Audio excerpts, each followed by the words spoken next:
on the art history, we proudly present Hollywood.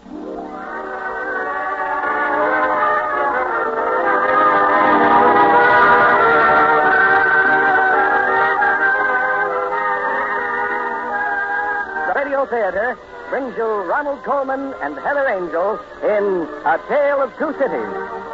Ladies and gentlemen, your producer, Mr. William Keighley.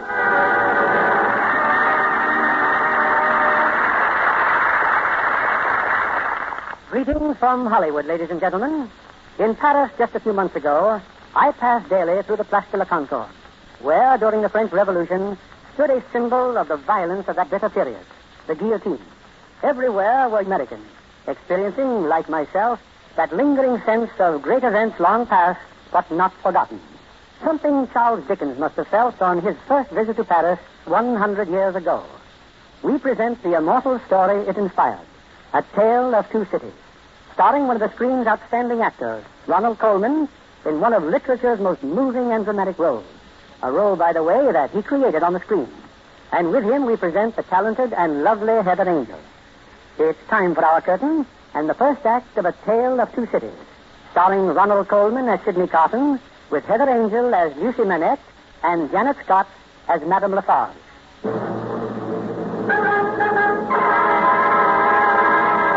Paris, 1793. The French Revolution is over. The cause is won. But the bloodshed has only started. The reign of terror sweeps through the land in all its fury. And each day, Madame la Guillotine is fed her share of human life. The dripping blade rises and falls. And the crowd counts in monotonous rhythm as each noble head rolls to the ground. The knife rises again and sweeps downward. 22 lives in a single day, and more to come, and more, until nightfall draws a curtain on the scene.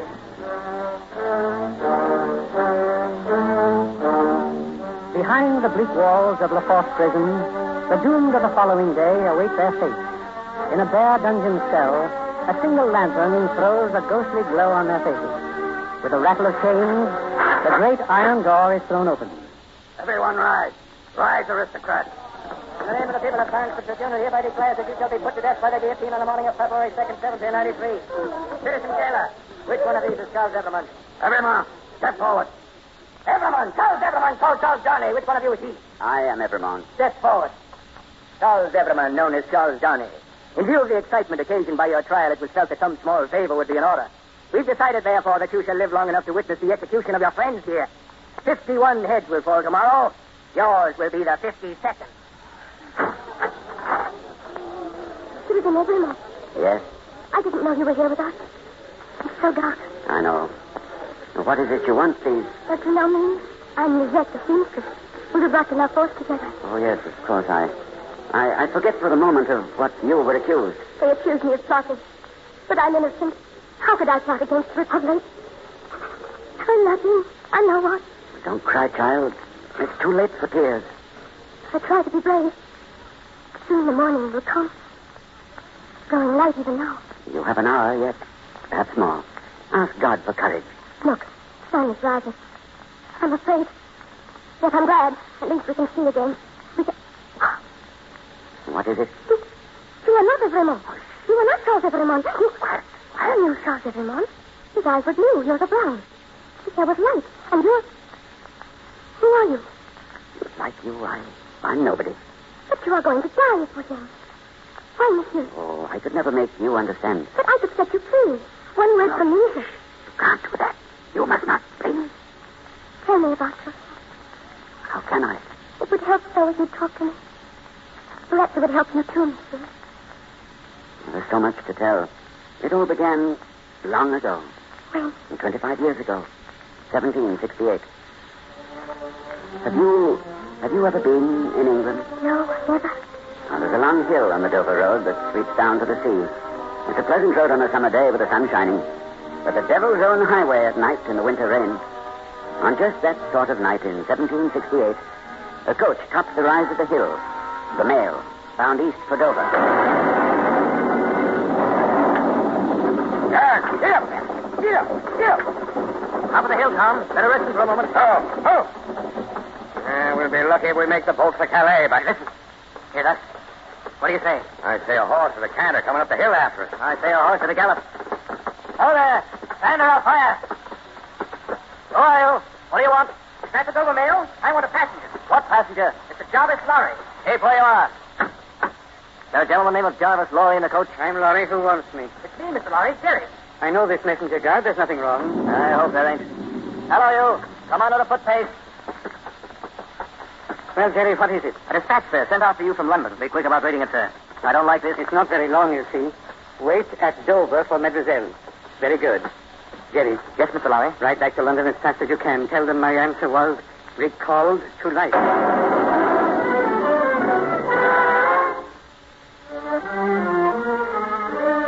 Recalled to life. That was Mr. Lorry's business that night. To recall to life a man who had been buried alive for 18 years. A prisoner of the French nobility.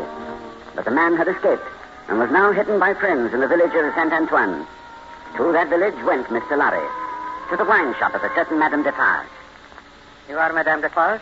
I am. My name is Jarvis Lorry. I've just arrived from London. This young lady with me is Miss Lucy Manette.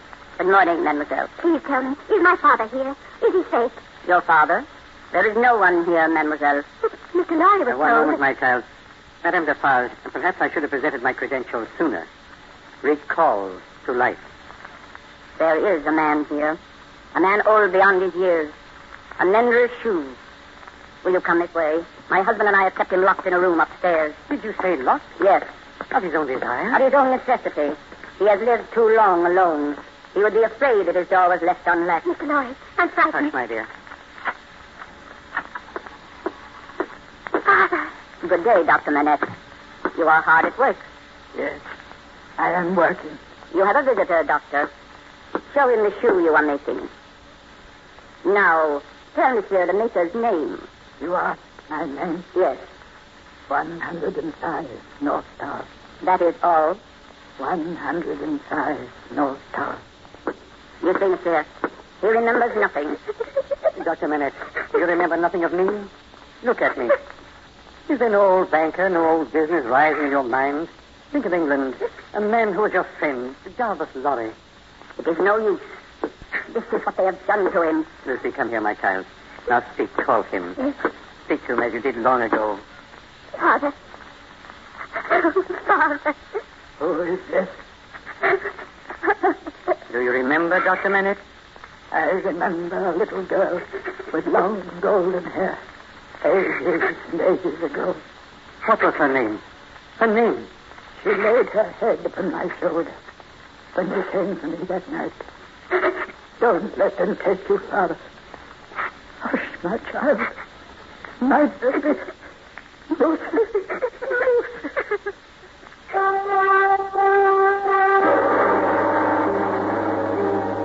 They crossed the channel that night to a safe refuge in England. There, for 5 years, the good doctor rested until at last his memory returned, and he was well again. But now, in the English courts, a trial was in progress. The trial of a certain Charles Darnay, accused of plotting treason against His Majesty's government. Dr. Manette, called as a witness, sat with his daughter near the judge's bench.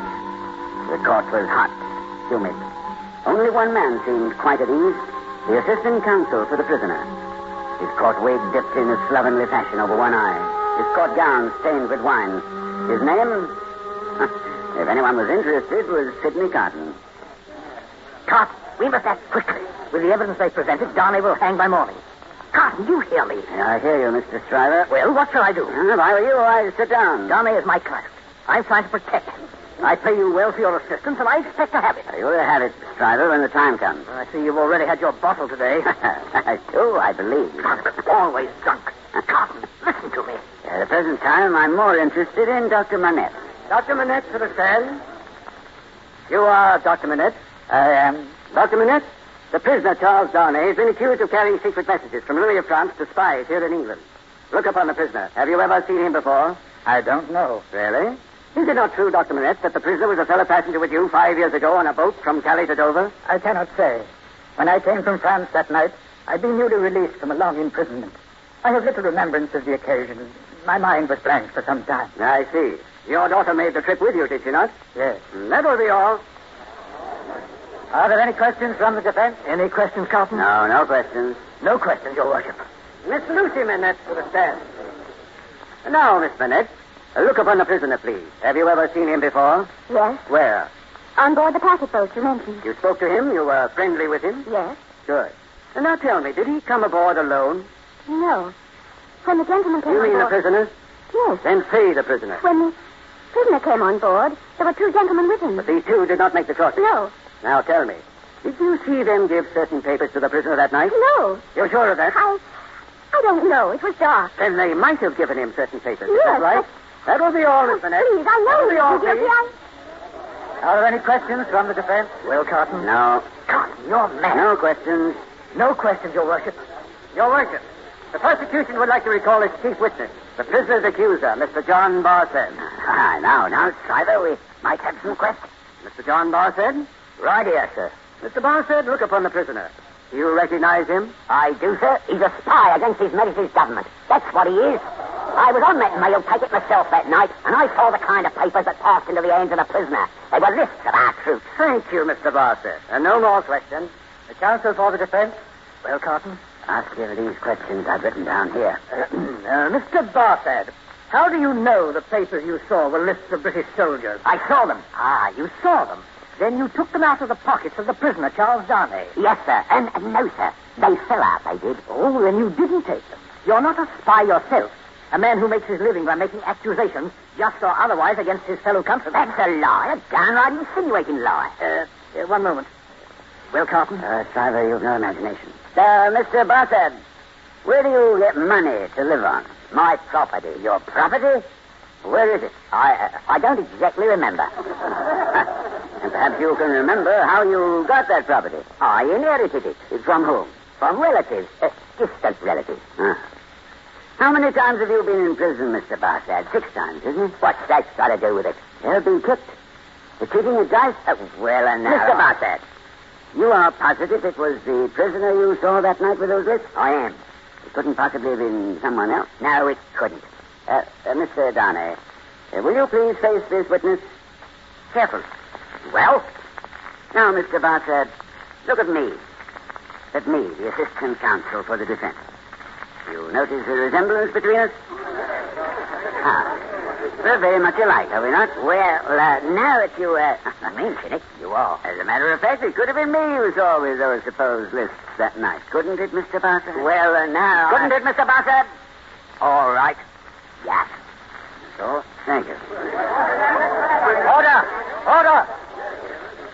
Are there any more questions? The jury will retire to consider its verdict. Has the jury agreed? We have, Your Worship. And how do you find the prisoner, Charles Darnay? We find the prisoner not guilty.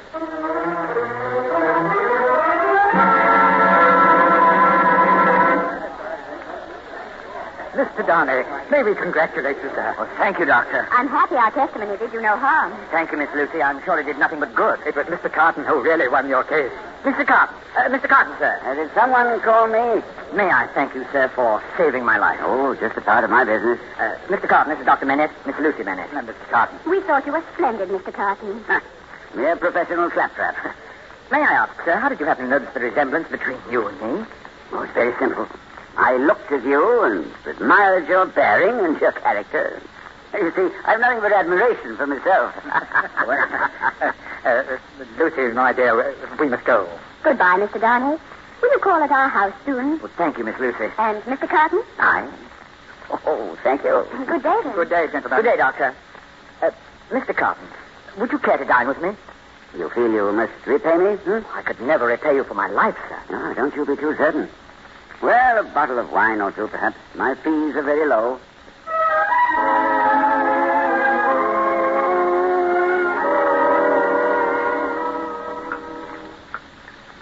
Another glass, Mr. Darnay. Thank you. I've had enough. Well, Mr. Darnay, how does it feel to be alive again instead of hanging by your neck? Well, I'm a little confused regarding time and place, but it's good to feel at home in the world again. Yes. Must be an immense satisfaction. As for me, the world has very little to offer except wine like this.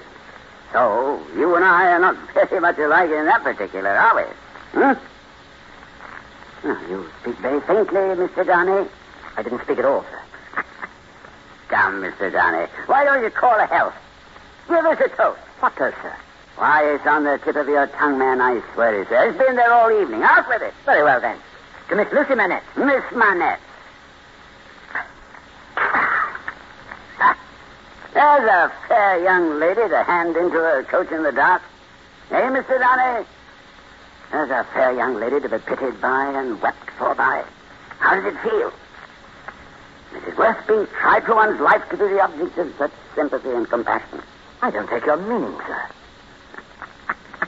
Mr. Darnay, let me ask you a question. Do you think I particularly like you? You've acted as if you do, but I don't think you do.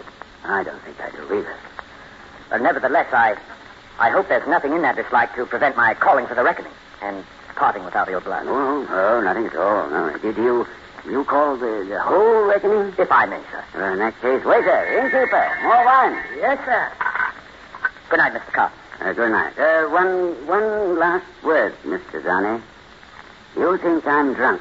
I think you've been drinking, Mr. Carton. You know I've been drinking. Since I must say so, I know it. You shall likewise know why. I care for no man on earth. And no man on earth cares for me. Much to be regretted. You might have used your talents better. Maybe so, Mr. Darnay, maybe not. Good night. Good night. And don't let your sober face elate you. For you never know what it may come to. Innkeeper, more wine. Coming, sir.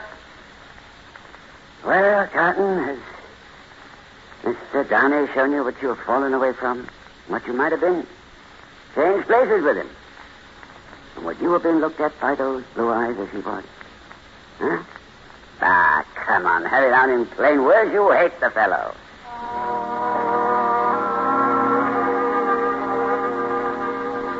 Sidney Carton knew it was too late to change his way of life, but he took to brushing his shabby coat and combing his untidy hair.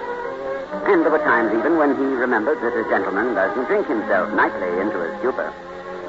On Sunday afternoons, he would appear in Miss Manette's garden, sitting quietly, speaking but seldom, for Charles Darnay was there, too. One evening, just at dusk, an approaching storm sent them indoors. Listen. It's coming soon, Mr. Darnay. It comes slowly but surely. Isn't it impressive? Sometimes when I've sat here of an evening like this, listening to the thunder in the distance, I've had such a strange fancy. I've imagined that the thunderclaps were echoes. Echoes of all the footsteps that will one day enter our lives. Well, if that is so, there's a great crowd coming into our lives. So I take them into mine gladly. It was my foolish fancy, Mr. Carton. There's a great crowd bearing down upon us now. Thousands upon thousands. Here they come. Fast, fierce, and furious. Oh, you make my fancy seem too real, Mr. Carton.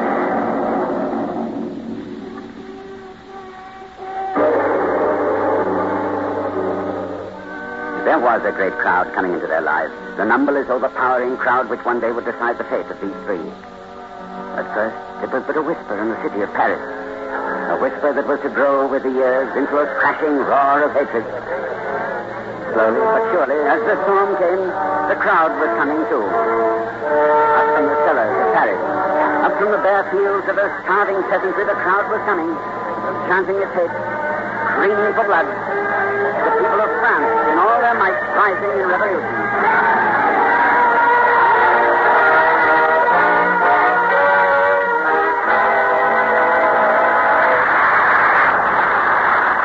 In a moment, we'll bring you Act 2 of A Tale of Two Cities. The little seamstress, condemned to die with him within the hour, listens quietly, her eyes fixed on his face. As time went on, Sidney Carton appeared less and less in the Manette home. More and more was he the slave of the low companions and low habits that he scorned but yielded to. And he knew that Lucy loved Charles Darnay. It was an evening in April, almost 10 years ago, that Charles Darnay spoke to Lucy's father. I've only hinted at marriage to Lucy, sir. I didn't want to speak until... Well, there are certain things about myself that you should know. Yes? Dr. Manette, my name is not Darnay. I chose that name when I first left France and my heritage. Heritage? I'm of noble birth, sir, but I do not boast of it. Through generations, my family gained its wealth at the expense of the poor. When my uncle died, I was the sole remaining heir. I returned to France to sign away my title to the estate. Why do you tell me this? Because, sir, I know what you have suffered at the hands of the French aristocracy. Your uncle's name. And yours. What was it? Saint-Evremont. The Marquis Saint-Evremont. He was a doctor. You're ill, sir. No. Charles, Lucy is not to know what you've just told me. Not now, do you mean? Not now or ever. She's not to know. Your word. Very well, Doctor. You have my word. Now, go, please. Go. Saint-Evremont. Saint-Evremont.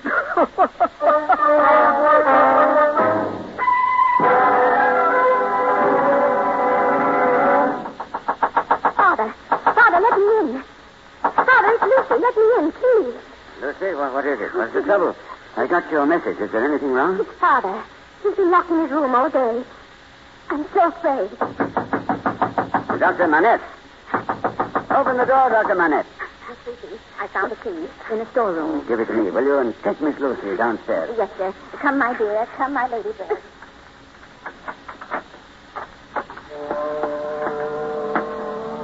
Dr. Manette. Dr. Manette, what are you doing? Do you hear me, Doctor? What work is this you're doing? A lady's shoe. A young lady's walking shoe. It should be finished. Let me be.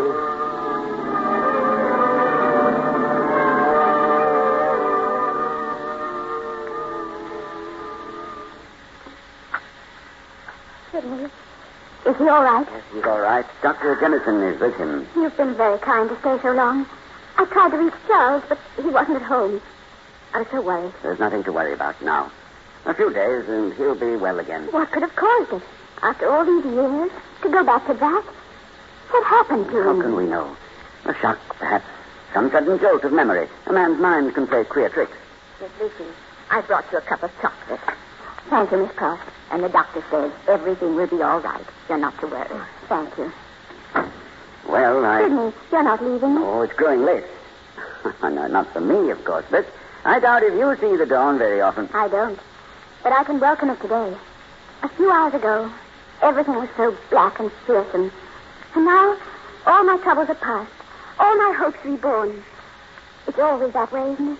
There are some hopes a man may have which remain in the shadows forever. Do you have such hopes, Sidney? No. I'm like one who died young. Sidney, you have come often to the house in the past few months. And yet we know very little about you. Except that you're our friend. Is there nothing I can do to help, Sidney?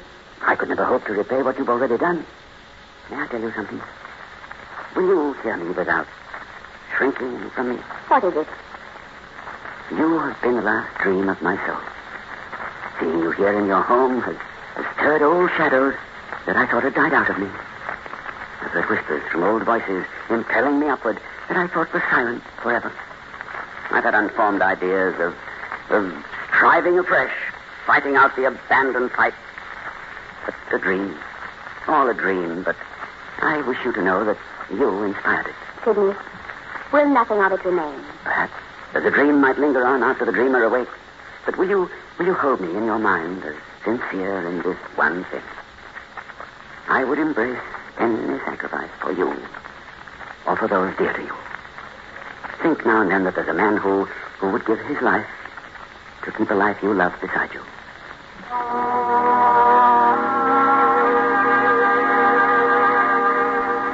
The poor fool, Cotton, drunk this time with self-pity. From that day on, he was seen rarely in the Manette home. He was there when Lucy and Danny were married, and again some years later when their child was born, a girl. But his visits were short, and he would slip away at the first opportunity. In France, during these years, the echoing footsteps of the crowd had been growing louder. Grim patriots who would have bathed the soil of France in the blood of the hated nobility. And then the storm broke in all its fury. In July 1789, they swarmed from the rat holes of Paris to cover the country with a blanket of red. An army of vengeance bent upon destruction and death.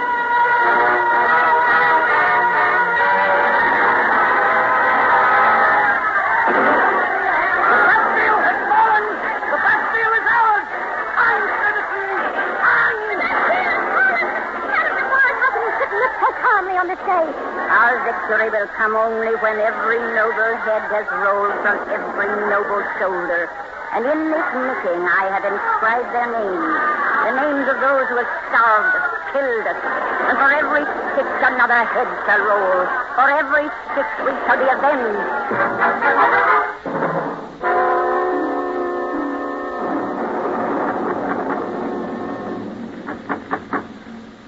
Who is it? Who's there? Open the door. What do you want at this hour? I'm looking for Mr. Sidney Carton. The inn is not open. There's no inn in London open at this time of night. I want to see Mr. Sidney Carton. Let me in. Now, where is he? He's in there.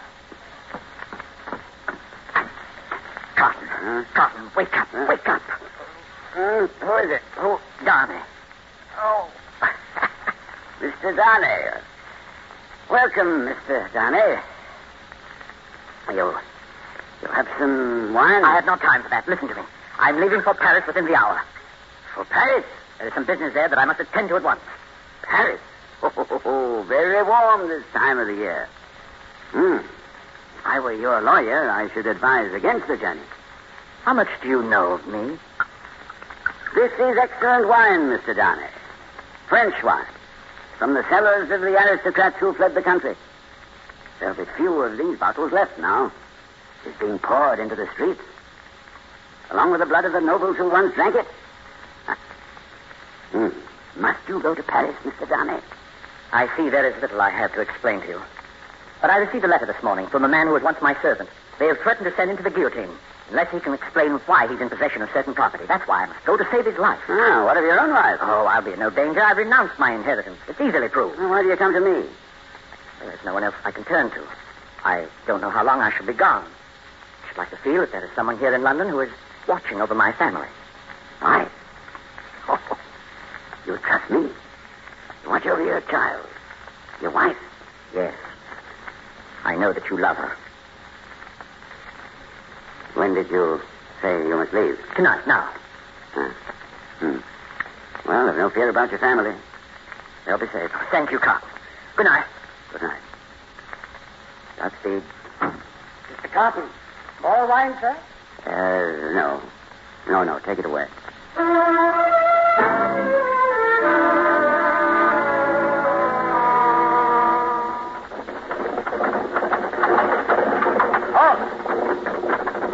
You there in the coach. Where are you going, citizen? I'm going to Paris. Let me see your papers.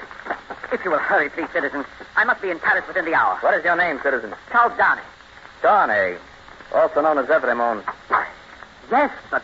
You are consigned, Evremond, to the prison of La Force.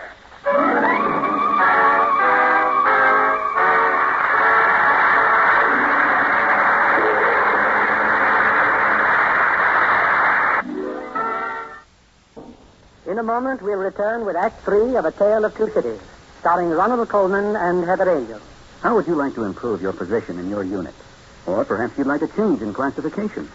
Well, a step in the right direction would be a course with the United States Armed Forces Institute. Yes, a course with USAFI is an indication of your desire to improve yourself.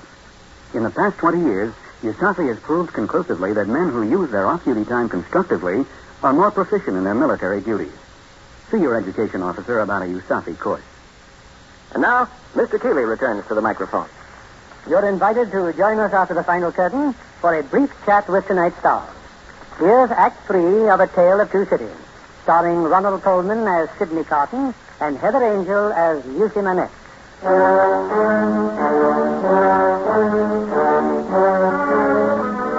The sun rises slowly over the roofs of Paris, and the long shadow of the guillotine falls against the walls of La Force prison. In the cell of the condemned, Sidney Carton speaks in a hushed voice. His story meant only for the ears of the little seamstress. They brought Charles Darnay here to La Force prison to be held in secret. But somehow the news filtered back to England, and soon his wife and child were in Paris with Dr. Manette and Mr. Lorry. Mr. Lorry? Yes, they're old friends. For months they waited for some word from Darnay in his cell, but no word came. And every day through the streets the tumbrils passed, filled with condemned, on their last journey to the guillotine. Father, did you see Charles? Did you see him? No. They wouldn't take me to his cell, but I have news. Yes. Charles is summoned tomorrow for trial. No. Oh, Father. I think you'll go well, my child. They're going to allow me to testify for him. You? They'll brand you as a traitor. They'll kill you, Father. No, my child. I bear a charmed life in this city. I've been a prisoner in the Bastille.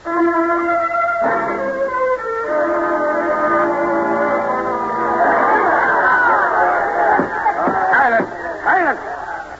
Dr. Manette, is this tribunal to understand that you endorsed the accused, the prisoner, Charles Evremont? That is so. He is of noble blood. He is a traitor. He is no traitor. I will swear to it. Dr. Manette, we know your life, the cause you fought for. You are one of us. Yes, and as one of you I speak. The accused Charles Evremont was my first friend when I was released from the Bastille. The accused Charles Evremont is my daughter's husband. In all these years, he has had no part in the tyranny against which we fought. He's renounced his share of the estate and returned it to the people. Charles Evremont is no enemy of the revolution. I give you my word. He is innocent. Free the prisoner. If the Doctor of Beauvais says he is innocent, free him! Is the jury ready to declare itself? They are. How say you then? Let the prisoner be free. What I say? The prisoner cannot be free. Citizen Estefan. I say the prisoner still stands accused. By whom, Citizen Est? By three voices. By my husband, Ernest Defarge.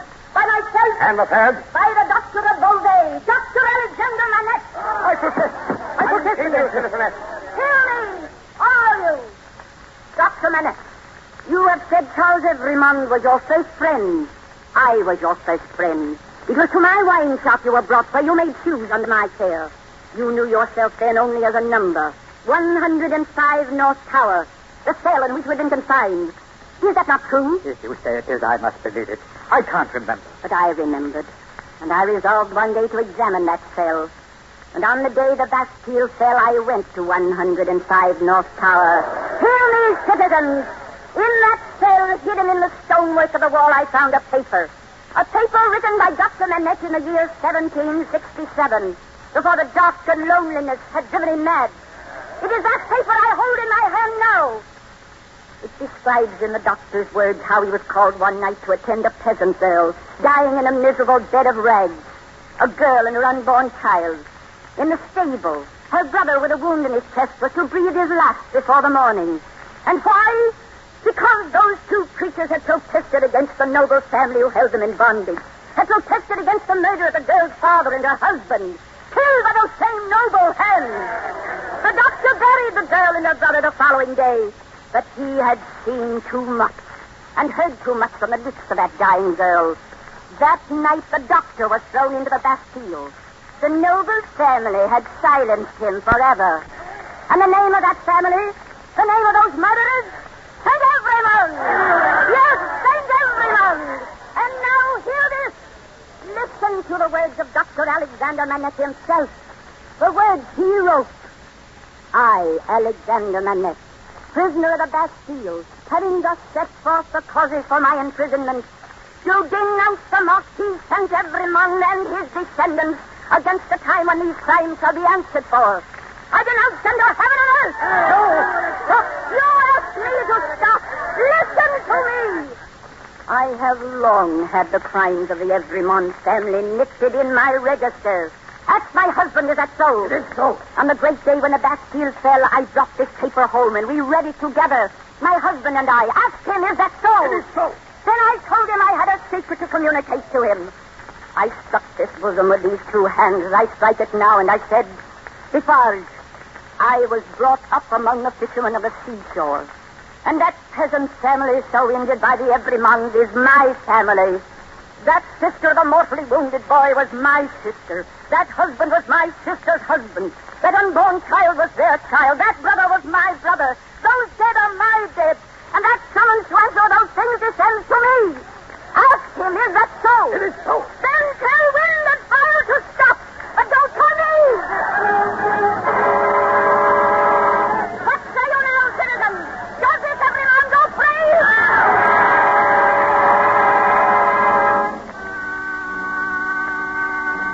Back to the prison of La Force to await death by the guillotine. That was the sentence passed by the tribunal.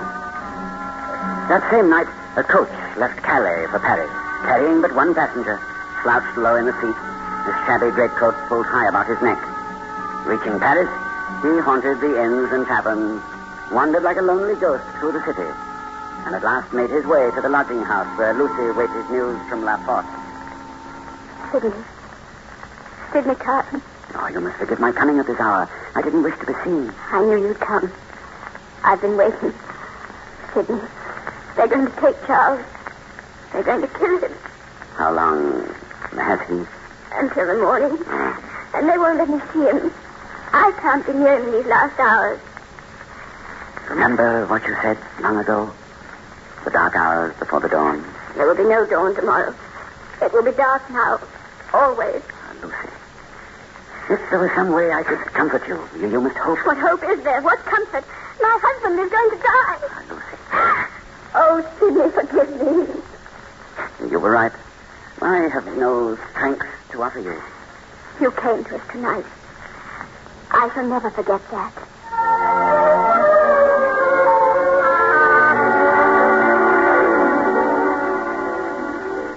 I tell you, it is useless to speak to Dr. Manette.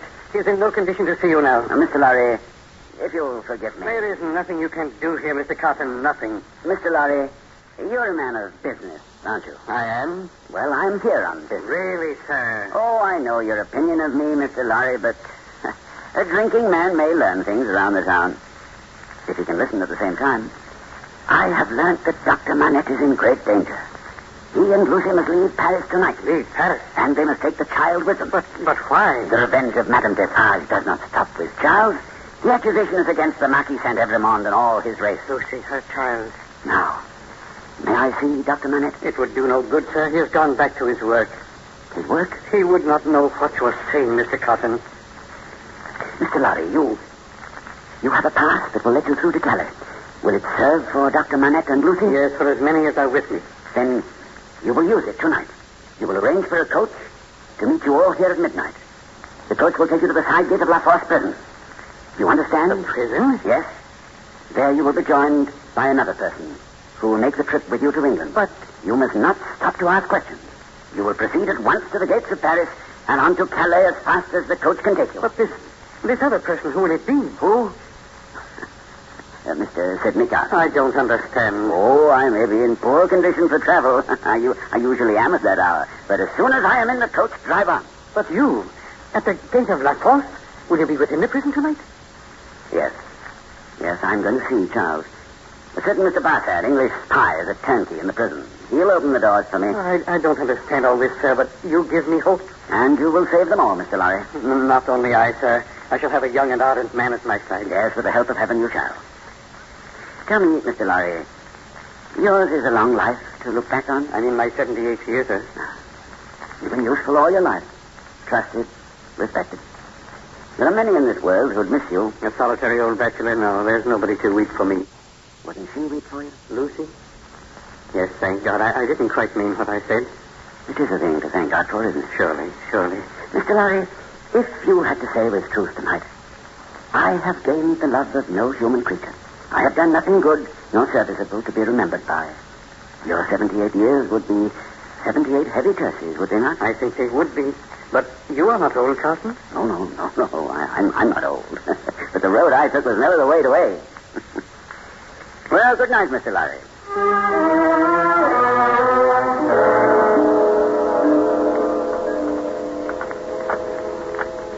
Bassett. Yes?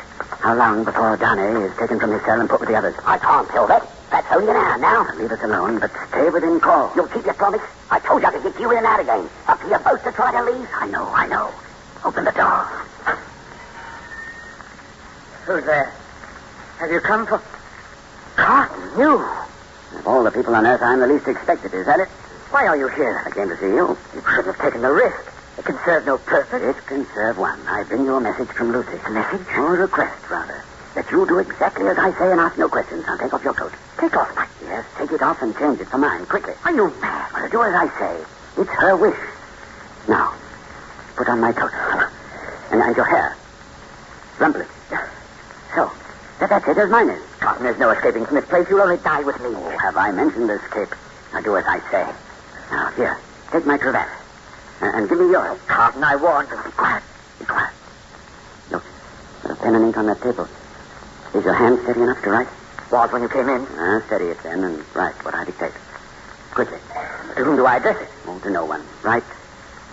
If you remember the words that passed between us long ago, you will understand when you see this is written there. I don't. What vapor is that? Vapor? Yes, a strange odor. Something crossed me. Oh, I'm not conscious of it. Now, take up the pen and finish. I told you once that there was nothing that I would not do. Nothing that I would not. Now, what is it? There is something. That odor. Oh, you mean this on my handkerchief? Yes, it's so. Breathe deeply. Don't breathe. No. Right. Yes, breathe.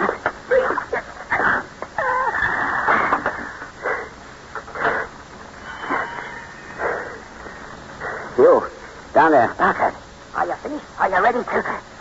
What's this? What's the matter with him? There's nothing. He's unconscious. Carry him out to the gate. But you changed clothes. Listen to me. Listen. Sidney Carton fainted from the shock of parting with an old friend. Now, if you'll find a coach at the side gate, put him into it. Tell them to drive as fast as they can to Calais. No, wait. Wait, I'll finish this note. If you remember the words that passed between us, you will understand. I told you once there was nothing I would not do to keep a life you love beside you. God bless you for your sacrifice. And here, take this note. And hurry.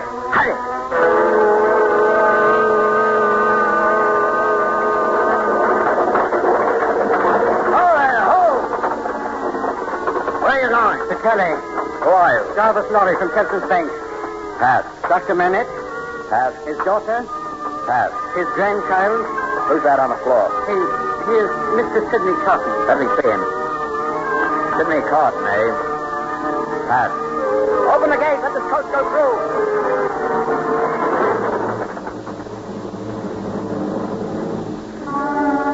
Yes, they are on their way now. Perhaps by this time they've reached Calais, are bound for England and home. You are Sidney Carton. Yes, You're dying for him, for Charles and for someone else. As the clerk, your carriage is awaiting. 6 tumbrels will carry the day's wine to Madame la Guillotine. Jack, take them out. You, Evremont. It will be as I promised for you. You shall wait for the last tumbrel. Your head shall be the 52nd today. I'm ready. Move on there. Move on. Mr. Carton, may I go with you? Keep your eyes on me, child. Mind nothing else. I mind nothing while I hold your hand.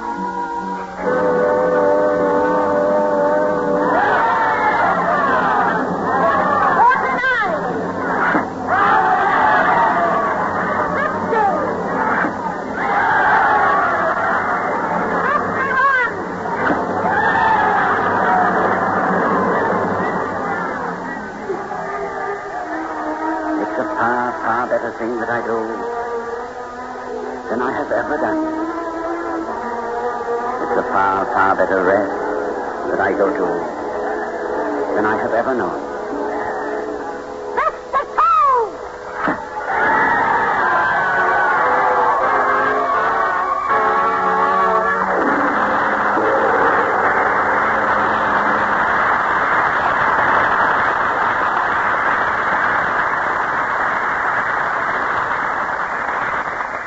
Our curtain falls on the roaring crowds of Paris and the chosen destiny of Sidney Carton, and rises again on our 2 stars of the evening, Ronald Coleman and Heather Angel, who brought to life so vividly a truly great play. Well, Bill, you not only gave me one of my favorite actresses as leading lady, but I'd like also to say thank you to Janet Scott for a wonderful Madame Defarge. And thanks, too, to a magnificent supporting cast. One of the biggest casts you ever had on, isn't it, Mr. Keeley? One of the biggest and best, but no more than the play deserves. Good night. Good Good night. night. Charles Dickens would be proud of both of you.